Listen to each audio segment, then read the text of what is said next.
it's often thought to be the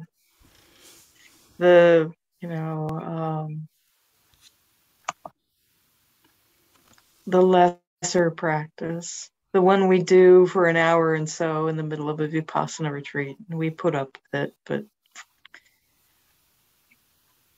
so I want to share a little bit from my own experience about how I hold metta practice now as opposed to how I used to hold it, and why I think it's so important.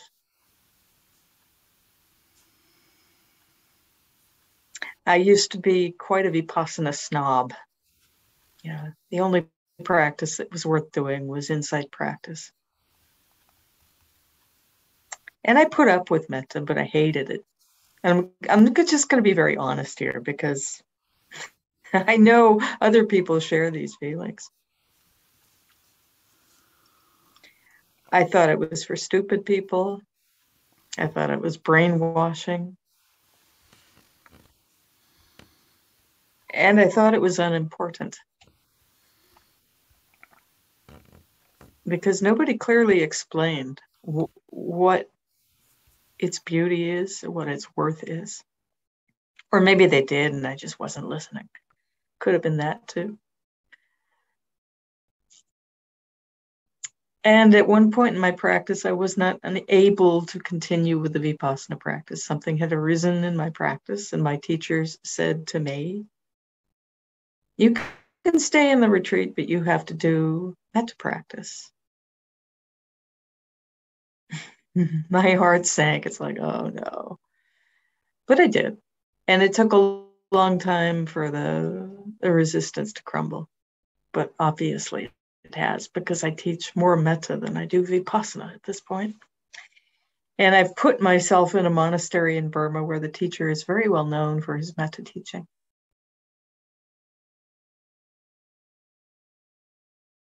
The power of metta is actually very simple. Metta is actually very simple. And the practice we do to cultivate it directly supports our vipassana practice in profound and life-changing ways, really. Metta itself is simply the wish for the welfare and benefit of living beings. May I be happy, may you be happy, may we be well, happy, and peaceful. It's not kindness, but it manifests as kindness. It manifests as friendliness, as interest. It has this beautiful quality of tenderness as well when it's strong and well developed. And it's said in the texts to be boundless, immeasurable. And what that means is it has no agenda, and it has no limits. So it's this wish that is profound for the welfare and benefit of all living beings. Now we can say, may all beings be happy, and kind of skate over the top of the radical nature of that wish. All beings means all beings. I know that sounds stupid. It doesn't sound very intelligent, and it sounds circular. But think of it. All beings means your worst personal enemy. All beings means some political figure who scares you because of their power and what they're doing in the world. All beings means the most awful beings in the world and the most beautiful beings in the world. It's totally radical. And the Buddha said to the monks, no matter what people say to you, because they'll say anything, it might be kind, it might not be kind, it might be wise, it might not be wise. No matter what they say to you, and no matter what they do to you, if you're not radiating metta for that person, you're not following my teachings. When I first read that, I went, hey, wait a minute. I don't think so. And the way it's put in that particular sutta. It says, even if they saw your arms and legs off with a two-handled saw, you must cultivate metta. That's how radical it is. Even all those awful people who are doing so much harm in the world, them too. That's what makes it a challenge, and that's why we need to cultivate it.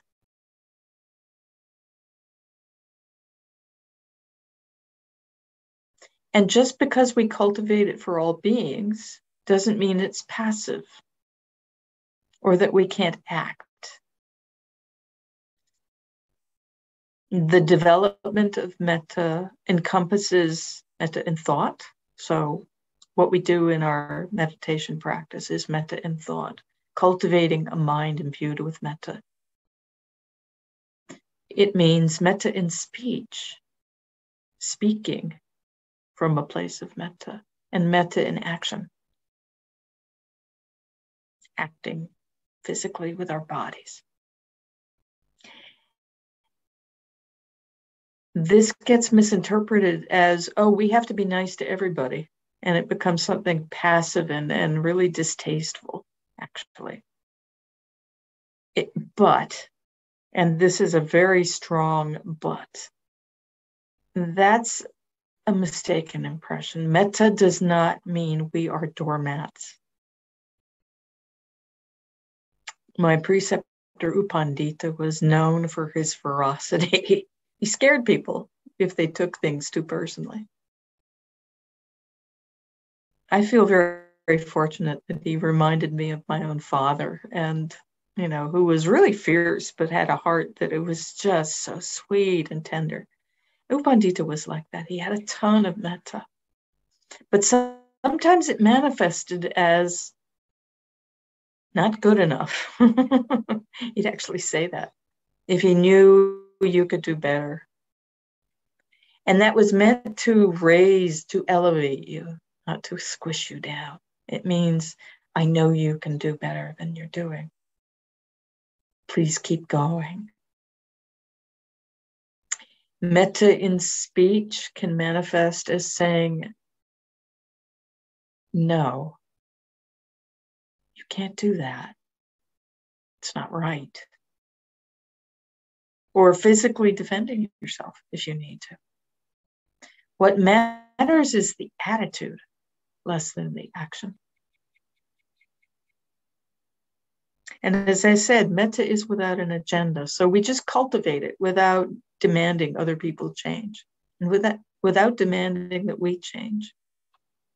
But when we come from this place of even-mindedness, of the balance that is metta, we can act in the world in profoundly powerful ways to work for the good, to do any number of things, to fight for social justice, environmental justice, and to make the world right around us a better place. So, as I said, this is a cultivation. We have to cultivate it. What we're cultivating is not the metta. That I want to make clear. Because metta is the nature of the pure mind. So what we're cultivating is actually an ability to access that purity, to access that quality of heart that is innate for all of us.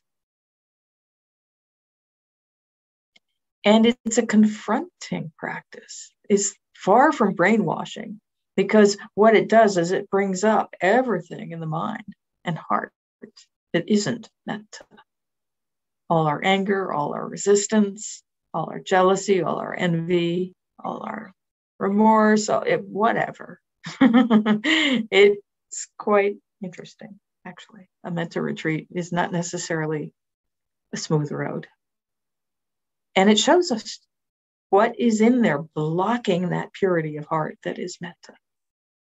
And all the practice is, it's so incredibly simple. It's drawing the mind back again and again and again. It's concentration practice to that single place. May I be well, happy, and peaceful. May my benefactor be well, happy, and peaceful. May my dear friend be well, happy, and peaceful. May all beings be well, happy, and peaceful. Using that as a focus of our concentration. That simple wish, that simple intention is what we connect with. So it requires connection, it requires mindfulness. We say the words, we connect with what we mean. What is it? What am I actually wishing here? And then we just take the mind and rest it there for a moment.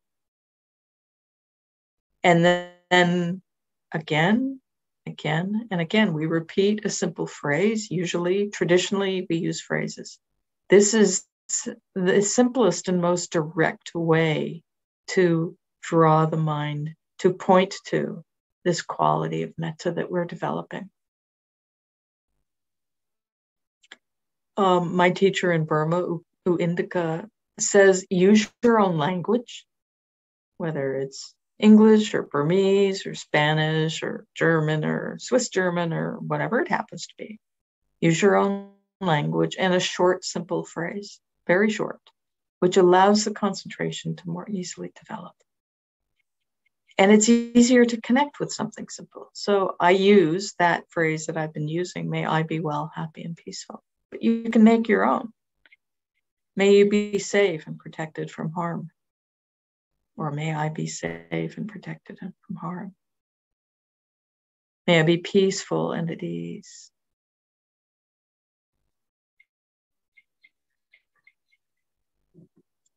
May I be at ease with the conditions of my life. Whatever you resonate with, and staying with that for the duration of the practice. If you don't connect with words, try with the words with patience for a while. It may feel mechanical, and that's okay at first. People can drop the words too early because it's not working. It feels really mechanical. That's how it can be at first. Don't worry. Metta is that well-wishing. It's not an emotional feeling.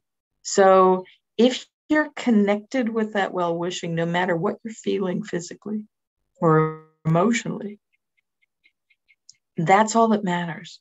The rest comes. So it can take a bit of patience, and you're not demanding anybody be well, happy, and peaceful. And nor is it an affirmation, I am well, happy, and peaceful. It's not that at all. It's simply, may I be well, happy, and peaceful. And sometimes it can be very helpful to add a single word in there at the end if we are not feeling well, happy, and peaceful in the moment, or if we're radiating metta for somebody who isn't well, happy, and peaceful. You can add the word anyway. So may I be well, happy, and peaceful anyway, which is a shorthand for this sucks, I don't like it, but may I be happy anyway. We can still have the well-wishing and acknowledge how we feel, or acknowledge how somebody else feels. And in the practice, all you need to do is connect with the heart, repeat the phrase, connecting with the person for whom you're radiating that. You don't have to do all those things at once. That's too busy. Just first connect with the heart, then connect with the phrase as you say it, and connect with the person for whom you're radiating it. And as I say, we're not creating metta. Metta's already there. So this is not something you have to build, create, and send. This is something we just radiate, like light radiates in the dark. So it's about the heart. So just keep coming back to the heart and radiating metta. And then one last thing is, traditionally the practice is done for a gradual sequence of beings, starting with ourselves, because that's where we have the direct experience of wanting to be happy. We may not love ourselves. That's not what this is. We may not even like ourselves, But we want to be healthy. We want to be happy. This is natural in our human existence. So that quality of metta for yourself is the same as when you have a little sore throat and you go take some vitamin C. That's metta. That's metta in action. So putting that metta wish into words, may I be well, happy, and peaceful. That's all it is. And then we go from ourselves to other beings, understanding that just as I want to be happy, so may you be happy. Starting where it's easy with a benefactor, and then going to a sequence, dear friend, neutral person, difficult person, all beings. I actually won't be doing that today. Just give you a heads up. I'm just going to go straight to all beings. May all beings in the world be happy. Radiating out from all of us sitting here, because there really isn't the time. So that's the abstract before the whole article. That's the short version of what metta is and what we'll be doing here. And we have some time for questions or comments or reflections about your own experience of metta or your own non-experience of metta. Please feel free to raise your hand, either physically, or virtually, and either Candle or I will catch you. Yes, Aylin. I was wondering when I came to this, and I found out why. So, what you said about the importance of metta really strikes home for me, and particularly the radical nature of all beings. I'm having trouble hearing, Aylin. Can you speak a little louder? Okay, yeah. How's this? Can you That's hear now? Much better. Thank you. Okay, great. So this, Perfect. What you said explains why I felt driven to come here. Because when you talk about how radical all beings is, I have found that very challenge in doing metta practice because I am an abuse survivor. And so every time I would say all beings, I would flash on my abuser and would have a moment of, wait a minute, do I really mean that? And even during the worst of the conflict, I strove not to harm that person. I just wanted to be safe and to separate myself from them. And that really speaks very strongly to me. And it is quite challenging.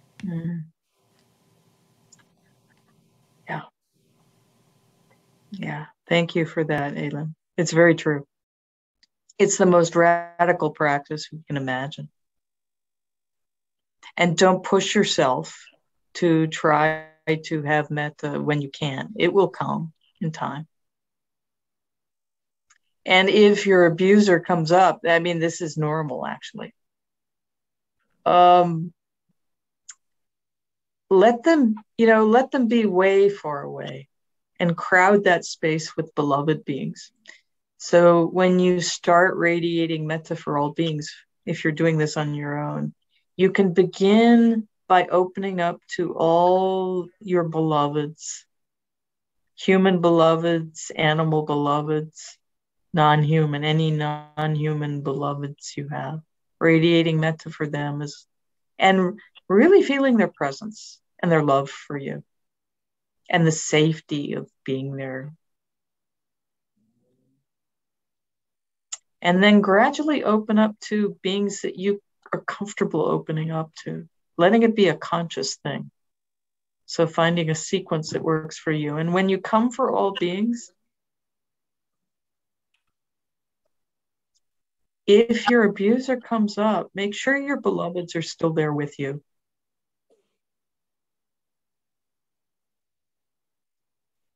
Yeah, gently, gently, gently. And you can stay with yourself as long as you need to. That's the other thing.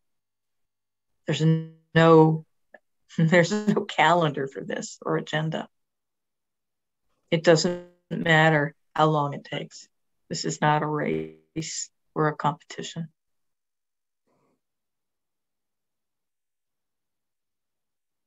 It looks like Paige is unmuted. Paige, do you want to say something? And then Doug. Yes, Paige, please. Hi.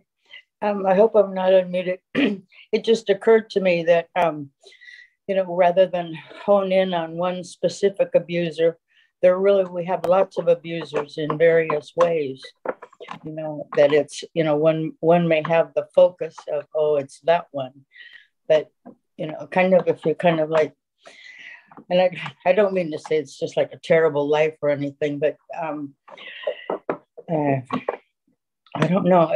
For some reason, that made it sort of spread out, but that it wasn't like just one person in one, like say if it was sex, or say it was being beaten up, or say it was ridicule, or various ways like that.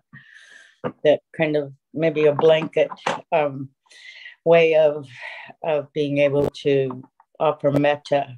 It sort of, I don't know, it sort of diluted it a bit, and I got a little bit of comfort.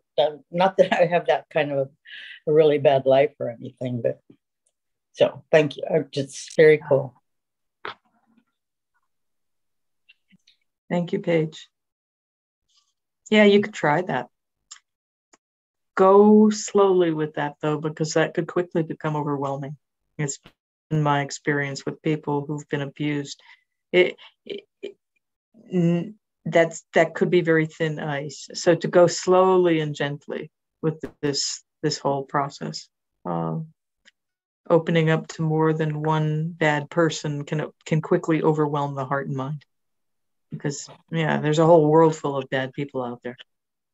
Well, thank you for that caution. I'm glad you caught it early. Thank you. Thank you, Paige. Doug. Shannon, please. Good evening. Go ahead. First Shannon and then Doug. Or Doug and then Shannon. Yeah. Doug, why don't you go first, and then Shannon, and then Had. Good evening. Thank you for being here with us. And it's nice to see you again after only a week, maybe. Sometimes I find myself throwing in a phrase that I'm not sure is a metta phrase, but maybe a karuna phrase or a compassion phrase. And it sort of sweetens my metta practice, but I'm not sure if it's effective to do so. And the phrase is, may I be kind to myself. May I be happy. May I be peaceful. It's beautiful. May I be kind to myself. That's beautiful, Doug. Yeah, no, that's perfect. That's a perfectly good phrase. Thank you. Yeah, absolutely. For those of us who are judgmental, tend to self-hatred or self-judgment, it's perfect. Yeah.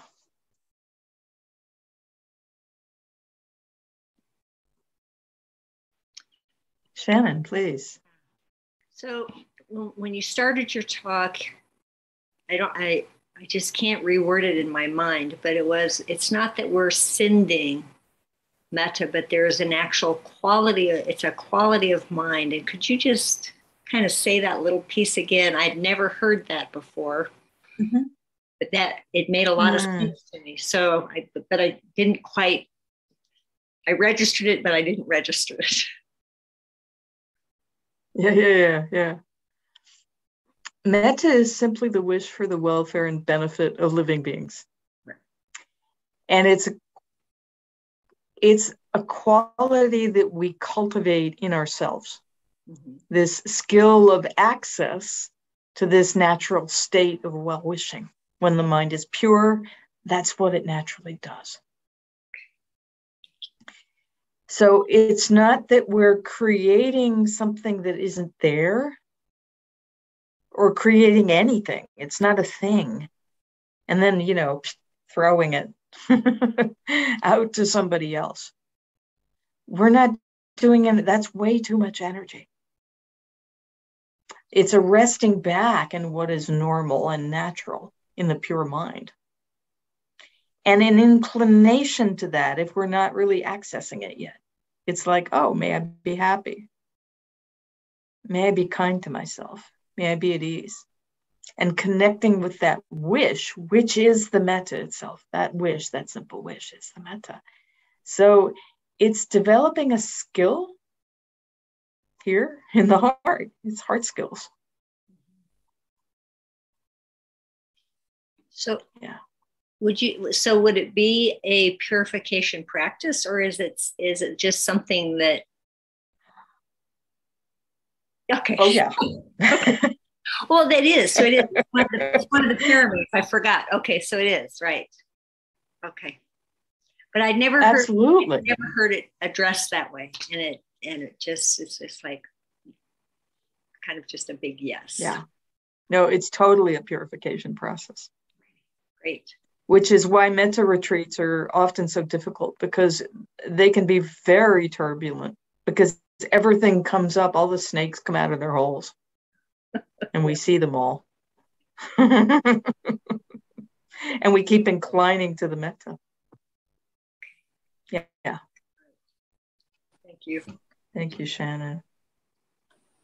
So Had, and then Steve, and then we'll take a break before the practice. Hello, Ayya. My name is Had, and I want to share with you that I am an activist teacher, an activist in the brain injury community, and I've created teaching the Dharma Vipassana practice for fellow survivors of brain injury. I lead a guided weekly sit for people, because I so get value from this practice. I've been doing it for 30 years. I started with Jack Cornfield down in California, and now I'm up in Portland with Robert Beatty and Candle. And I love this practice, and I want to know if you could give me any coaching, commentary, if you know of any of the value of this for people with brain injury, or any specific cases of that, or if you've heard of that. That's my question. I've never worked directly, knowingly, to my knowledge, with anybody with a brain injury. That doesn't mean I haven't worked with anybody like that in teaching the metta. But what I know about the metta is it works for everybody, regardless. I do know a couple of people who have had strokes, but they were such small strokes that they weren't, there wasn't a serious injury or disability as a result. Metta works for everyone because it's our human condition when there's no greed, hatred, and delusion. So every single person, no matter what their capacity, can access that. And in fact, people who have undergone really serious challenges are often the people that have the most metta, because there is an understanding that you get from disability, from injury, about suffering, and the wish that it be relieved. So some of the best metta yogis are the ones that are struggling the most with something. So I would say it's perfect. Yeah. Thank you. Yeah. And it might not be easy, but it's, yeah, it's perfect. Thank you, Had. Thank you. And thank you for all your work. So, Steve. Hi, thank you. It's wonderful meeting you. Thank you for this evening. And thank you for what you mentioned to Galen about the group, because I like adding people into a group when there's an extremely difficult person. And my question, I'm really appreciative for the anyway also, adding the anyway. It's like, wow, that's going to make it a lot easier when it comes to certain things, whether I'm the difficult person or a beloved's a difficult person. And but my question has to do with, it's kind of along those lines. I find myself in my practice toggling back and forth among people, trying to access that feeling or cultivate that feeling of well-wishing. Like sometimes I'm upset with myself for a whole variety of reasons. So I have to start with the beloved person where it's easy and then come back to myself, or I'll find my mind wandering a lot when I'm trying to just focus on a difficult person, but I can come back to a beloved and get back focused and then go back. And I was just wondering what your thoughts on that were. My thoughts on that is perfect. Metta is an incredibly, when we do this practice, when we cultivate metta for the sake of the metta itself, rather than for the sake of the deep concentration, it's an incredibly flexible practice. And the main instruction to remember is start where it's easy. So if you can't start with yourself for some reason, start with somebody easy. If today you're the enemy, don't go there. Just start with a beloved or a benefactor or a neutral person or all beings, whoever is easier. And then find the crack and go in there, go open the door from there. Yeah, so that sounds totally perfect, Steve. Yeah.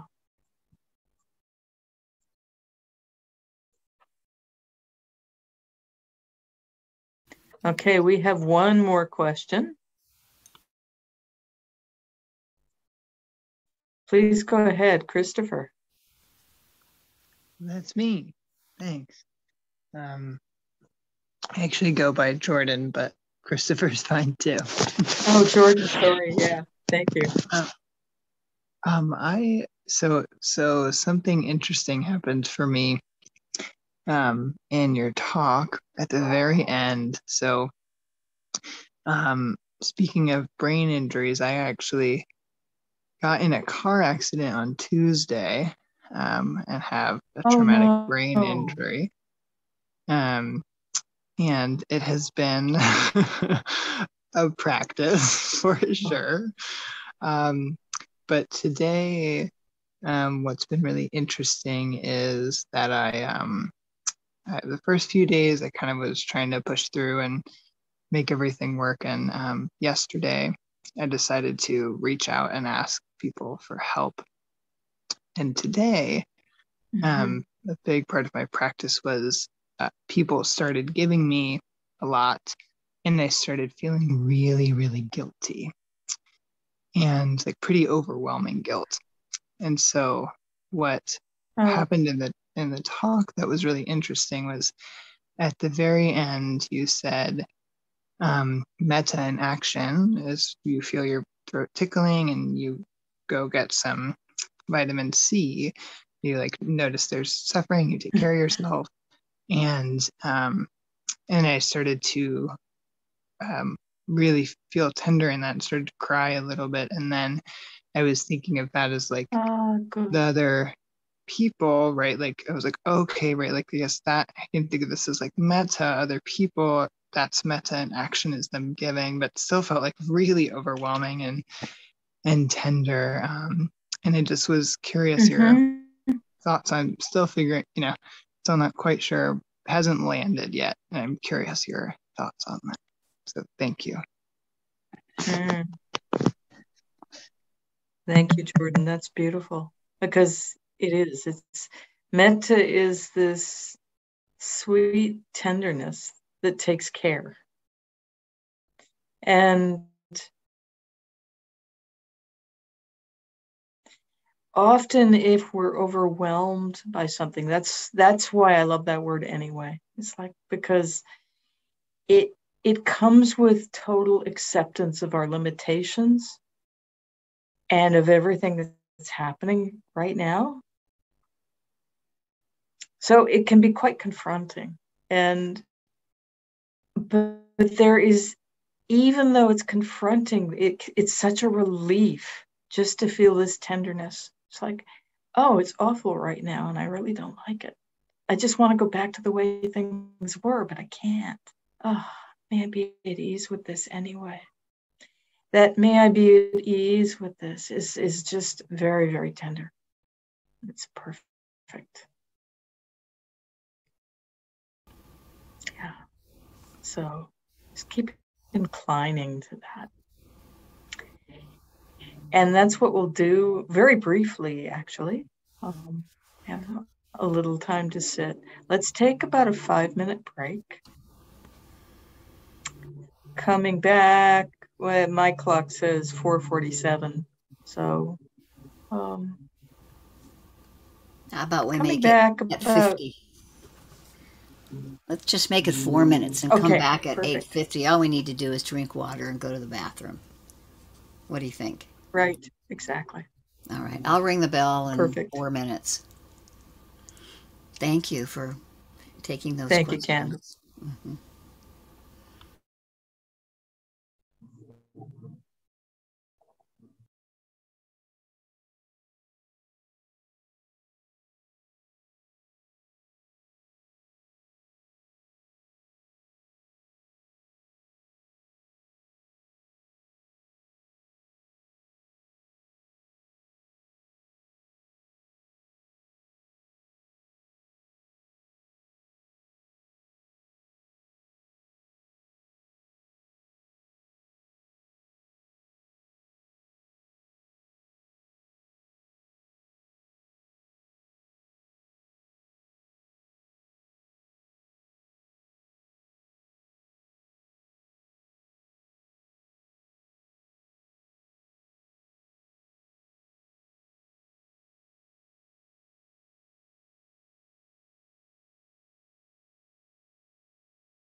Okay, we are back.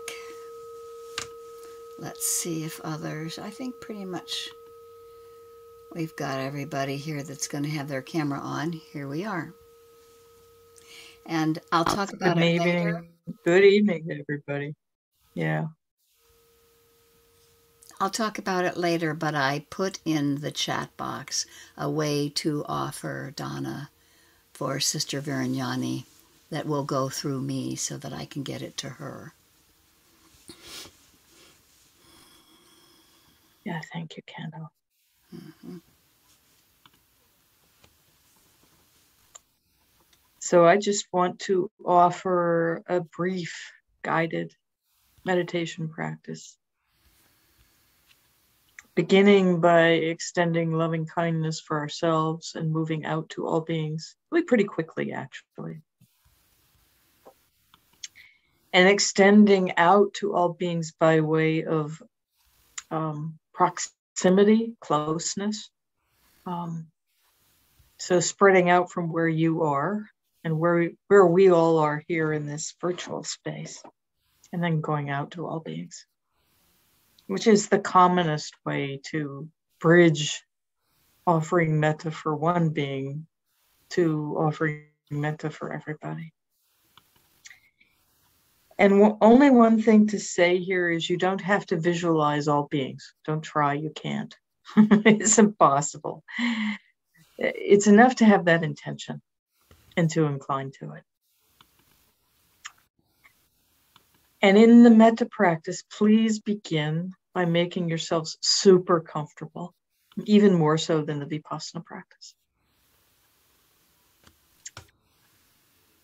And please know that if you are uncomfortable for any reason, in the metta practice, it's okay to move during the practice to alleviate pain. So don't feel you need to sit like a statue if something is hurting. Just slowly and mindfully adjust your posture and continue the metta practice. And beginning with that kind presence, resting the attention in the heart, in the chest area. Maybe not the physical heart, but just this general area of the body where the breath is. And you can put your hand on your heart if it helps you feel that area.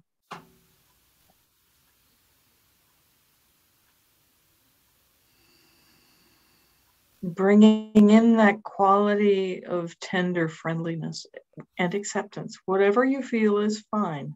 It really is. Just rest back. Be here in this body, wherever you are, however you are is fine.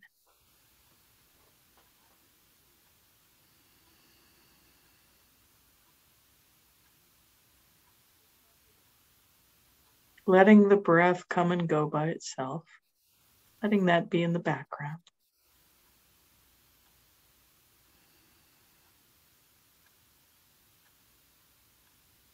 And taking a moment to settle on the metta phrase you will use. A short, simple phrase in your own native language, the language you learned as a baby.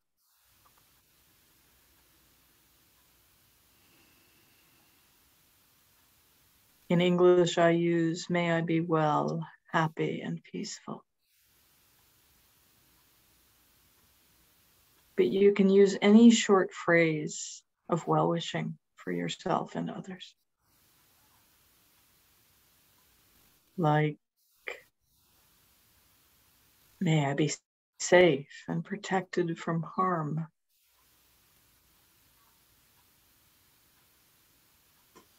May I be peaceful and at ease.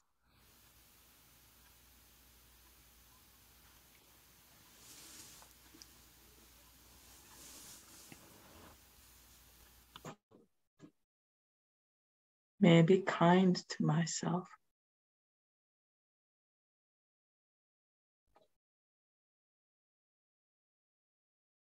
May I be comfortable with the conditions of my life.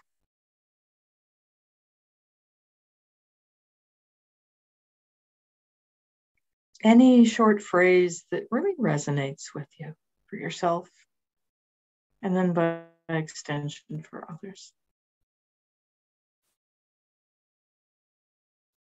Usually the first phrase that comes to mind is the one to choose. There's no perfect phrase, don't try to find it. Just whatever suffices in the moment, whatever comes to mind.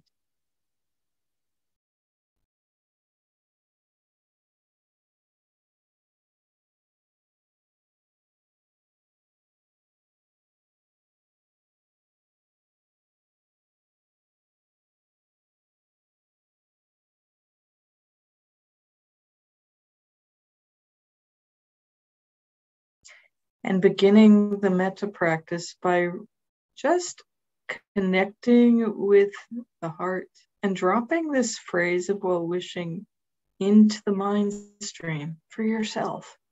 May I be well, happy, and peaceful. Not reaching for any particular experience, but simply connecting with yourself as a living being and this phrase and the meaning of it.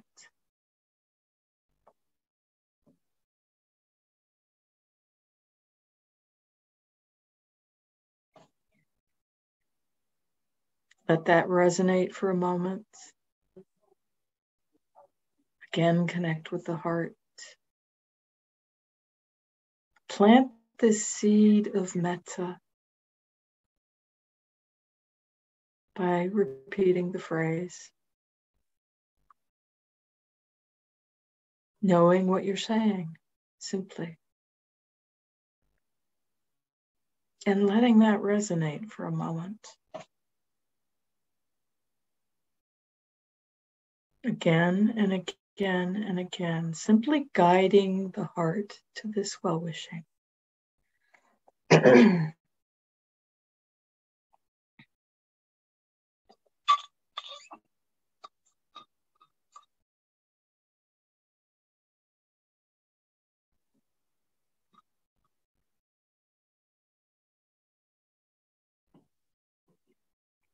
If you find yourself too difficult, feel free to go to some being who you have a very loving, pardon me,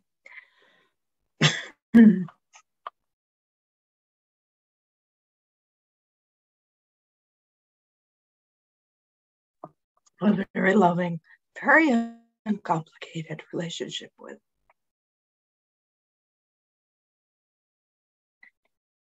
And offering them this gift of kindness and well-wishing.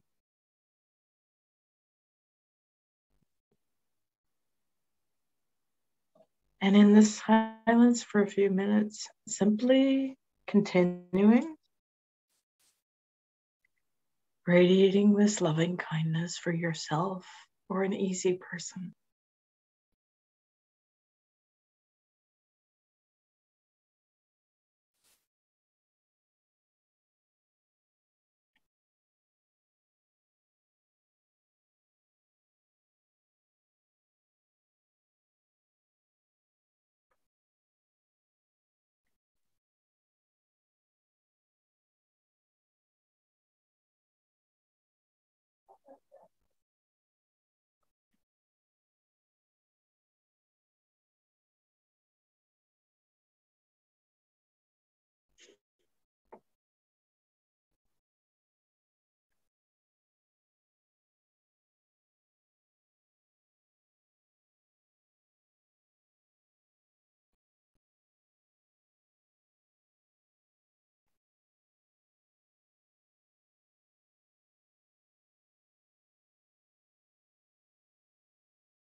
And now beginning to extend this quality of well-wishing, this kind wish, to all beings who are in your immediate vicinity, seen and unseen, known and unknown, human beings, non-human beings, cats, dogs, whatever insects may be living around you, whatever unseen beings, devas, guardian spirits, if you resonate with that. All beings in your immediate vicinity. May we all be well, happy, and peaceful. Using the same phrase you used for yourself.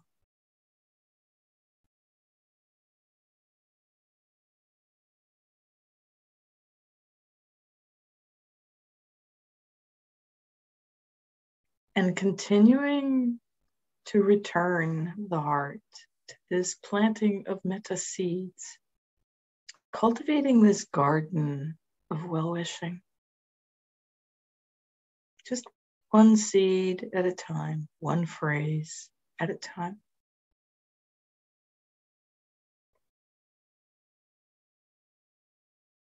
Moment to moment, creating this habit of inclination,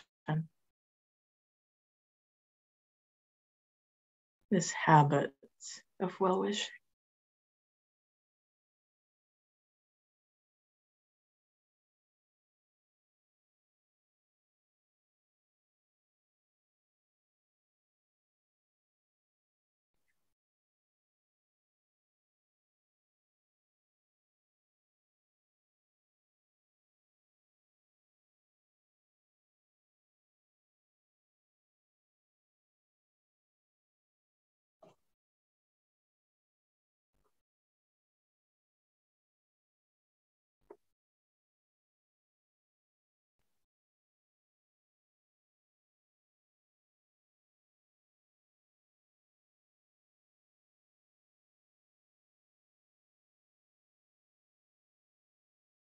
And now including in this field of well-wishing, all of us here in this Zoom meditation hall, all of us in this space.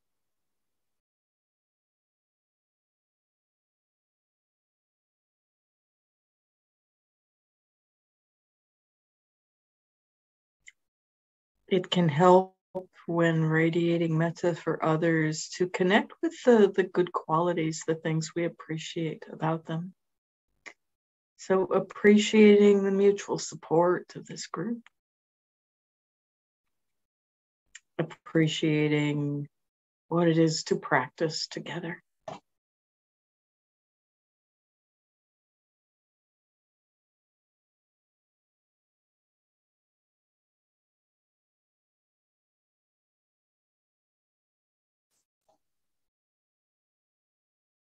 Just as I want to be happy, so may you be happy.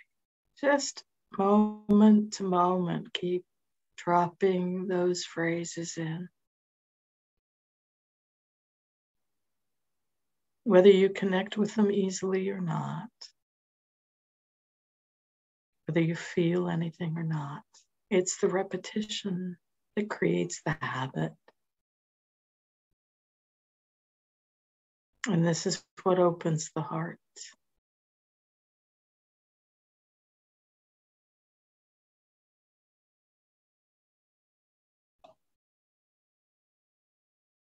But if you feel connected with the metta,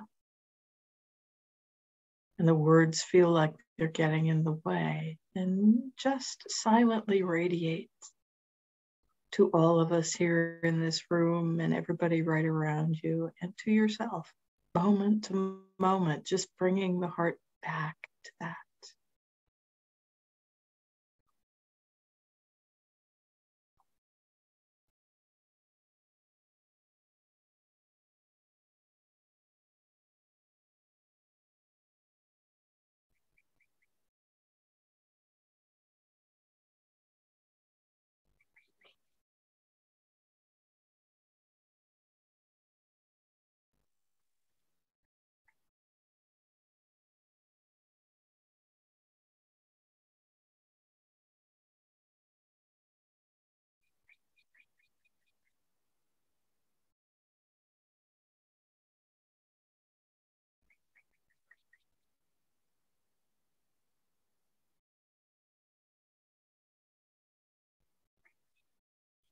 And now including in this well-wishing, all beings in your general area, human and non-human, right around you and maybe a little further away.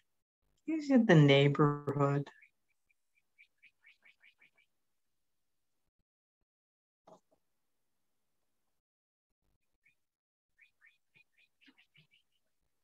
The birds singing at the end of the day.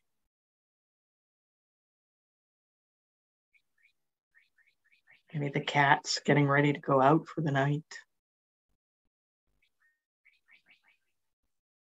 The people that live on your street, in your neighborhood. Or those going by in cars and on bicycles or on foot. Anyone in your immediate vicinity. May we all be well, happy, and peaceful. Safe and protected from harm. Just continuing in the same way, letting the metta go out by itself.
And letting the metta expand even more.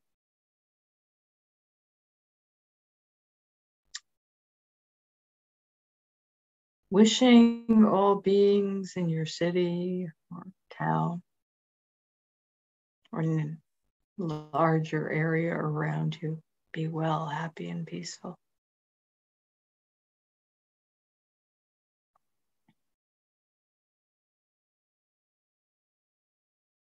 And just let it go out and out just by itself.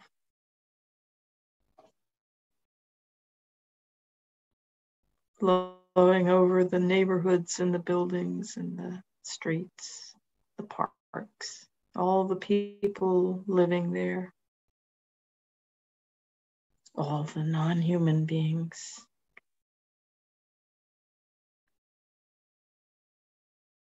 Many, many beings. Our older brothers and sisters of creation. The insects, the plants, the birds, the bees, all these beings.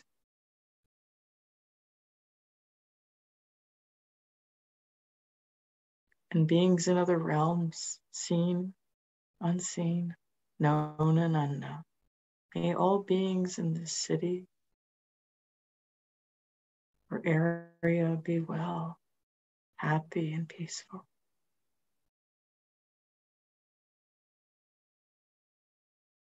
And letting that expand out over the forests and the deserts, mountains, the seas, rivers.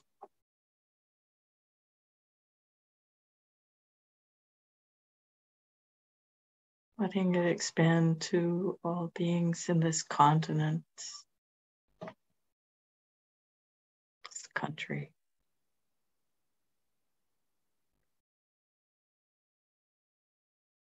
From north to south.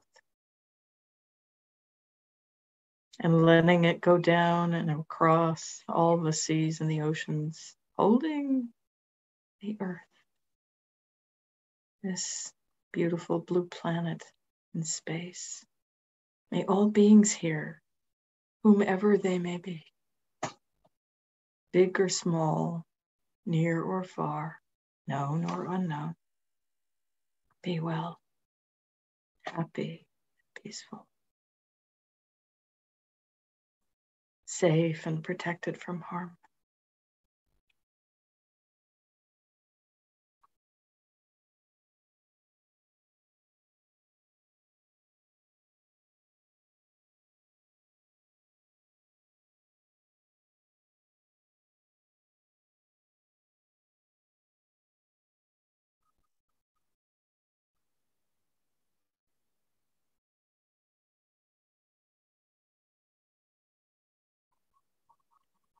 And going out to the farthest reaches of the universe. Whatever living beings there may be in this realm or in other realms, may we all be well, safe and protected from harm, peaceful and at ease.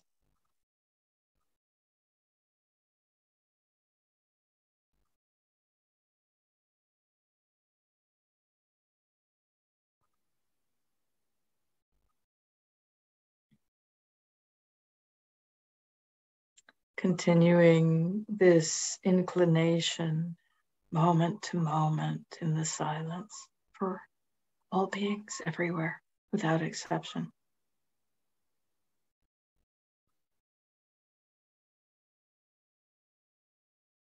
May all beings in all the worlds be happy.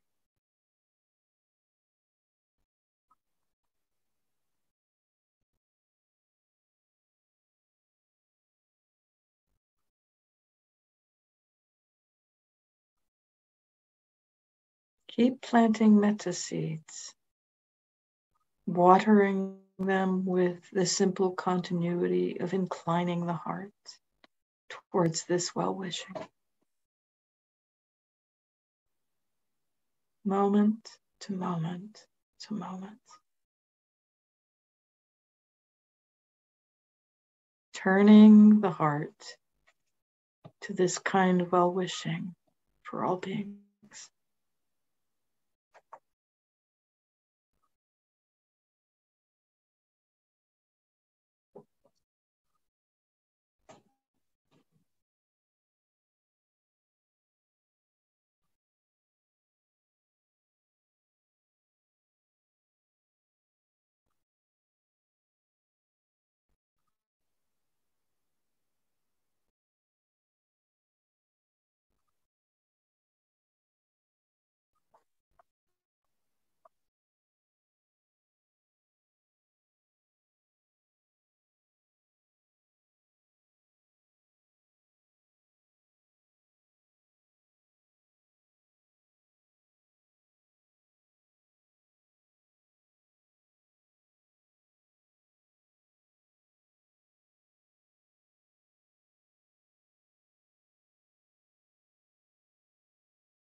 Thank you for your practice, everybody.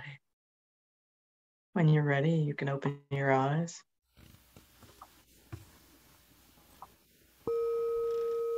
As you do that, just stay connected with the heart and with this well-wishing. And one last instruction to share about this practice is that we can do it as we've just done it in intensive sitting practice, formal sitting practice. But the joy of it is you can do it anytime. The Buddha said really specifically, one single moment of metta is incredibly powerful and incredibly beneficial. So I love what I call free form metta. As I walk down the street, especially in a city I don't know, so I have no attachment to anything. It's like every being I see or that crosses my path, may you be happy. You can take this into the world so that as maybe you're waiting in a queue at a grocery store, instead of going on your phone, radiate metta to everybody around you. A single moment of metta. If you had a little counter, like you count footsteps, those add up through the day.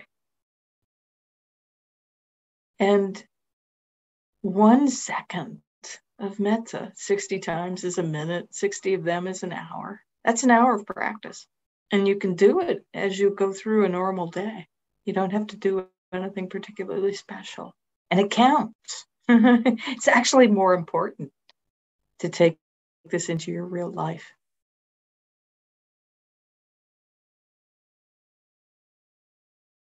So, thank you for your practice. Thank you for bringing this into the world. Sadhu, I say that, but I also really mean it. It's really important. And thank you to Candle for giving us this opportunity to meet like this today, this night, whatever it is for you, day or night. Candle, I'm going to turn it back over to you. You may have something to share. Thank you so much, Ayya. It's wonderful having you here. I really, really appreciate it. And I did put earlier in the chat, if anybody's interested, I put the PDF of Sayadaw U Indica's paper on metta practice, which I found on the website. So if you scroll up and find it higher up there, you'll see it and you can click on it. It says Sayadaw U Indica in it. And it'll open up in your external browser before we say goodbye. And I also put in the chat, as we all know, the practices of the teachings of the Buddha are priceless. And it is really an honor. So being able to give of our generosity to help support the teachings, I put in the chat the easiest way to do this with Sister Virāñani is to either look up my name in PayPal. Candlemaui at gmail.com is my name in PayPal.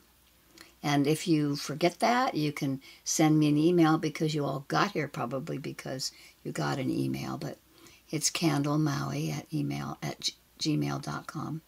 And also up there previously is a little photograph. It says candlesummers.jpg. And when you click to open that, it will show you a QRL. So if you hold your phone up to it, it will open up PayPal and you can go directly.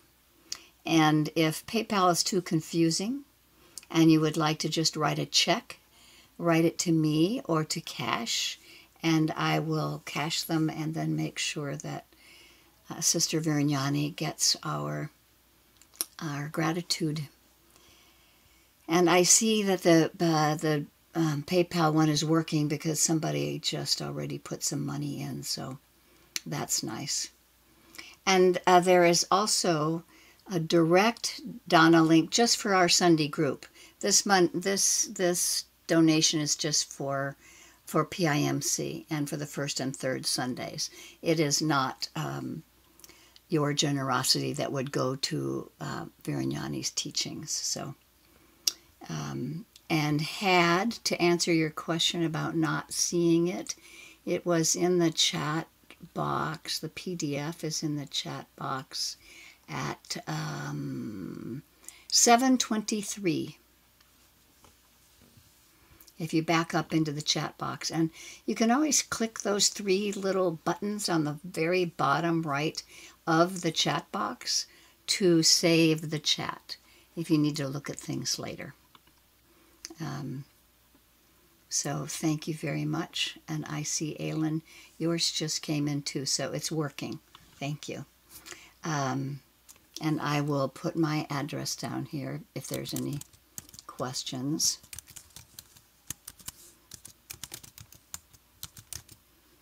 There we go. And I'll also put my website. If you want to come into any of the other teachings that I do on Tuesdays, and as you know, I'm at PIMC on the first and third Sundays, and I'll be teaching on the 31st of the month there in Robert's stead, and I'll be doing a half-day long from 10 to 3 on Saturday, August 6th, or I think it is. I forget if it's 6th or 7th, but the first Saturday in August. So I like to have us end, and then we can like say goodbye and say some other things if we need to, but I would like to share my screen. And I think today, usually we end in sharing of the blessing, but I think today it would be nice to end in the Metta Sutta chant. So if you can see it on your screen, but only one of us should be chanting it or we'll sound like a cacophony of minor birds. So it will sound like a cacophony. Yes. So I'll do it, Candle, if you would like. Okay. Thank you. I will mute myself, or at least I won't sing. Yeah. Thank you, everybody. And thank you again for your practice, everybody. It is a gift to the world, and for your generosity, which is metta in action. These are the Buddha's words on loving kindness. This is what should be done by one who is skilled in goodness and who knows the path of peace. Let them be able and upright, straightforward and gentle in speech, humble and not conceited, contented and easily satisfied, unburdened with duties, and frugal in their ways, peaceful and calm, and wise and skillful, not proud or demanding in nature. Let them not do the slightest thing that the wise would later reprove, wishing in gladness and in safety, may all beings be at ease. Whatever living beings there may be, whether they are weak or strong, omitting none, the great and the mighty, medium, short, or small, the seen and the unseen, those living near and far away, those born and to be born, may all beings be at ease. Let none deceive another or despise any being in any state.